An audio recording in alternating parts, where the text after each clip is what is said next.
Į vyriausybę renkasi verslo organizacijų atstovai ir ministrai. Ruošiamasi aptarti biurokratinės naštos, regiono atskirties mažinimo, gynybos pramonės plėtros ir mokestinės politikos temas. Premjeras Gintautas Paluckas sako, vyriausybė pasiruošusi rimtai mažinti biurokratinę naštą verslui. Net jeigu būtų per daug kažkas tai atlaisvinta ir atsirastų vienas ar kitas papildomas kitokio pobūdžio iššūkis, tačiau akivaizdu, jog visi turime judėti greičiau, ekonomika turi augti greičiau tam, kad galėtume finansuoti viešuosius poreikius ir gynybos klausimus.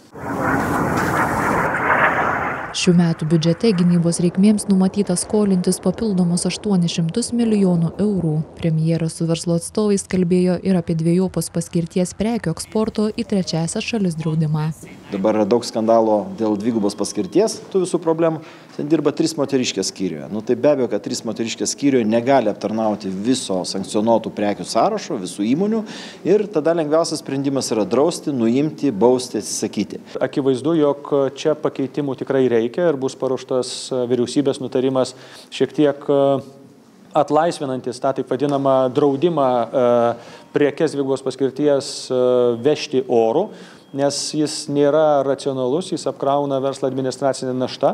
Dar daugiau, aš tiesą pasakius, neturiu jokios faktinės informacijos, jog dvigubos paskirties minimos, nesankcionuotos, o dvigubos paskirties prekės būtų kažkaip tai naudojamos fronte. Vyriausybei ruošiantis keisti kai kuriuos mokesčius, pabrėžiama, kad mokesčių didinimas turi būti derinamas su lengvatomis investicijoms ir inovacijoms. Mes įsakėm labai aišku lūkestį, kad svarbiausia nekeisti nei pelno mokesčio, nei GPM, nes tai yra 2 dalykai, kurie įtakoja verslo aplinką.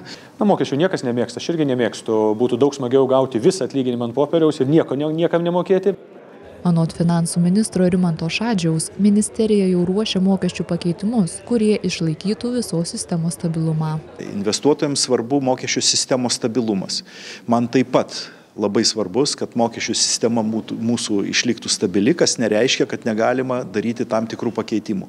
Dėl to visus pakeitimus, kuriuos siūlysime, mes siūlysime rėmuose tos pačios mokesčių sistemos, kurią mes šiandien turim.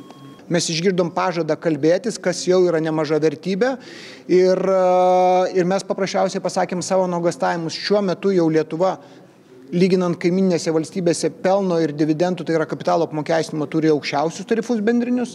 Siekiant mažinti biurokratinę naštą šalyje investuojantiems verslams, sutarta kurti tam skirtą komisiją. Verslo konfederacijos prezidentas Romanovskis atkreipė dėmesį, kad organizacija sulaukė 10 kreipimųsi dėl biurokratizmo. Reporterė Enrika Gecaitė, Vilnius.